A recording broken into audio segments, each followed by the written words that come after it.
Hello, Astro friends. This is Courtney, and this is your Astro forecast for October 3rd through November 5th. And I wanted to start by thanking everybody who came out for the Witches Ball this weekend. I had a fantastic time. I did a ton of readings.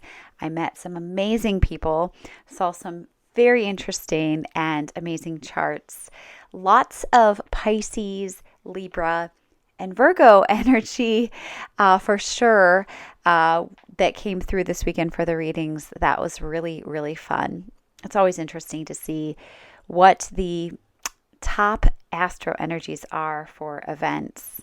And I always put some cards out on my table that kind of share little insights about the different signs. And I like to note which ones get taken the most over the course of the event. So that's always very, very fun to see. And I wanted to start by giving a little overview of what the energies for this week will be like. We are still riding off of the eclipse energy, and we will be in this for about 6 months now. This is not going to necessarily die down or end. Please definitely stay tuned to my Instagram, which is at real_Courtney Ingham, where I share insights there, very quick little videos and insights there as they come through to me. But the energies of this particular eclipse, this lunar eclipse we just experienced, are incredibly intense. And I definitely am feeling this, especially because we're having this during Scorpio season, because there's a lot of fixed energy in the chart, that it's a release of energy that we've been holding for quite a long time.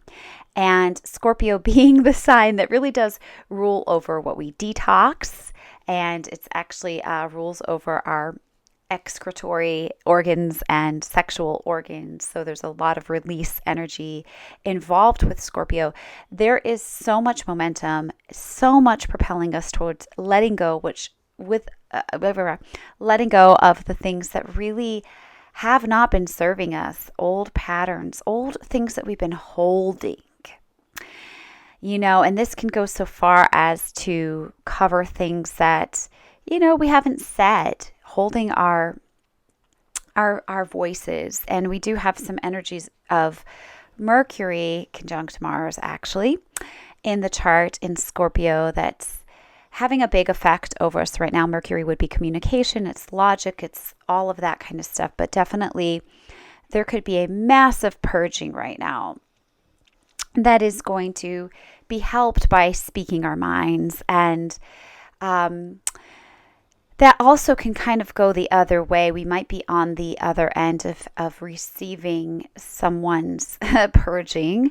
That's not always great fun, but it's helpful to know what's going on astrologically when we encounter these things. And right now I would definitely say that it's important to find a way of letting these things go, letting these things flow. And because we do not have any of the planets in any masculine signs, that gives us great direction on how we can release and how we can flow and be more feminine with our energy. It's a great way of following along with, how the energy will flow best, is understanding what energy is there for us right now. So that is much more about allowing. That's much more about flowing, receiving. These are very feminine ways of being. And that also, I wanted to just speak to this because this is something that I feel a lot of times people associate feminine energy with being polite and kind and nice. And you have to remember Kali, the great goddess Kali. Look her up if you don't know. Kali energy is very plutonic. Pluto rules Scorpio, by the way, guys. And it will tear everything down. It will destroy in order so that things will be rebuilt in integrity. And I have a real aversion to this idea that we should all be peace, love, and happiness, because what that can often lead to is a lot of suppression.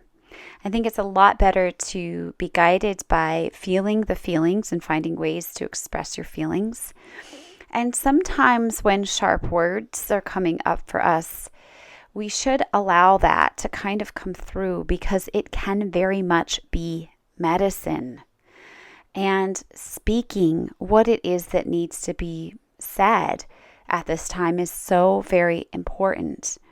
And not holding back out of fear. That's probably more of one of those fixed patterns that we may be observing as leaving at this time with the momentum of the eclipse energy.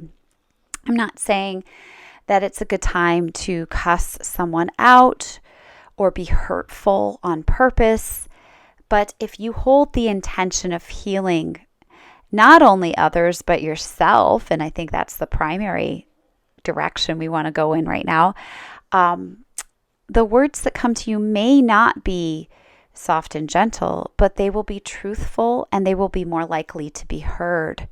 And you can set an intention for your words being heard at this time. And I feel that there's a lot of support for that right now as we are in Scorpio season. The veil is thin.